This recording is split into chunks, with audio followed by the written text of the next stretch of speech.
مساء الفل، عاملين ايه؟ حلقة جديدة في برنامج خط الستة. طبعا تعادل النادي الاهلي مع شباب بلوزداد. احنا دلوقتي مش في جدال التعادل حصل واللي كان بس في نقطة كده. مصطفى شوبير ممكن يكون حارس هيغلط ولسه صغير وبيتعلم وهيغلط، بس هو حارس كبير. في كام نقطة كده عايز ابينها لكم.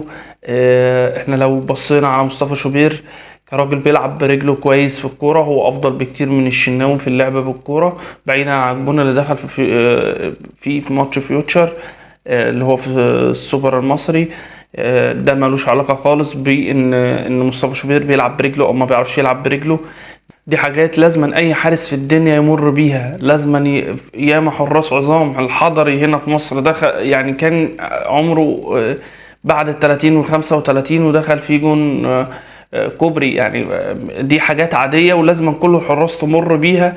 لكن لو خدنا بالنا من تحركات مصطفى شوبير في التسديدات اللي هي بقالنا فترة ملاحظين ان هي عبء على محمد الشناوي. اي تسديدة من بعيد الشناوي بيروح بس مجرد تأدية واجب، وساعات ما بيروحش خالص.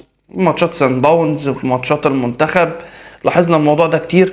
لو خدنا بالنا هنا في ابسط الامور، دي كوره ما لمسهاش مصطفى شوبير، الكوره دي فاول. المسافه اللي ناحيه يمين مصطفى اكبر بكتير من المسافه اللي على شمال مصطفى. لما الكوره اتلعبت من فوق الحيطه، مصطفى اتحرك خطوتين برجله. لو خدنا بالنا اعمل لكم عليها دايره اهي، حاول ان يعني وزن المسافة اللي كانت فجوة كبيرة ناحية اليمين، وزن المسافة بخطوتين اتحركهم برجليه قبل ما يعمل جامب على الكورة. لما عمل الجامب الكورة مش في اطار المرمى، الكورة خرجت بره. بصوا هنا المسافة اللي عوضها مصطفى شوبير بالخطوتين والقفزة بتاعته، لا في فرق. دي تبين ان الحارس ده حارس كبير مش وخلاص. يعني انت راجل بتعوض المسافة. لو انت كنت نطيت من مكانك كان هيبقى بينك وبين القايم بتاعك لا مسافة كبيرة، مسافة كبيرة جدا. حتى باينة هنا في الزاوية الخلفية انه مصطفى شوبير وهو بيترمي، يعتبر ايد مصطفى شوبير حتى لو الكرة كانت في نطاق الثلاث خشبات، مصطفى كان قافل ايده قافلة على العارضة. يعني حتى لو الكرة جوه كان هيشيلها. كرة تانية بتتلعب ضربة ركنية، وكنا اتكلمنا في ماتش قبل ماتش بلوزداد، وقلنا في التحليل قبل الماتش ان هم بيلعبوا الكرة دايما العرضية دايما جوه على خط الستة او جوه الستة كمان. فالكرة هنا بتتلعب ركنية.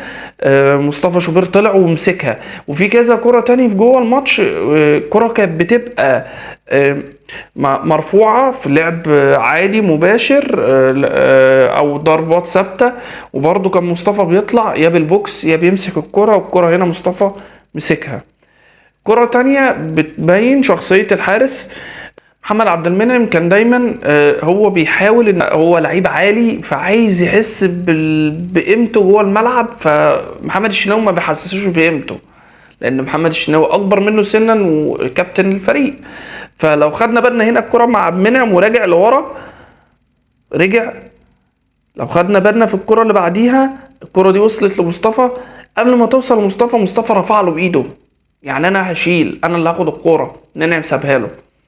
كنا دايما بنشوف لما محمد الشناوي بيطلع ضعيف جدا في الطلوع شويه. يعني محمد الشناوي مش سريع بحكم السن، بحكم ان محمد الشناوي دي حاجه متاصله فيه من يوم ما طلع، ان هو عنده مشكله في الخروج، بيخرج بطيء مش سريع في الانقضاض على اللعيب. ممكن لما بينقض بيشيل الكوره، لكن في السرعه لا. طبعا شباب والكلام ده كله، فمصطفى اصغر كسن والكلام ده كله. هنا بيقول انا لاعب، انا كمصطفى مش خايف من محمد عبد المنعم، مش خايف من شخصيه محمد عبد المنعم، همي مصلحه الفرقه، همي ان اظهر كويس. مصطفى رفع ايده خد الكوره. ده مش معناه ان مصطفى مش هيغلط، معناه ان مصطفى بيتعلم. بس مصطفى لازما نصبر عليه. طب غلط نصبر عليه، ما قدامناش حل غير ان احنا نصبر عليه، لان احنا شايفين ان هو مبشر. التوفيق مصطفى شوبير والنادي.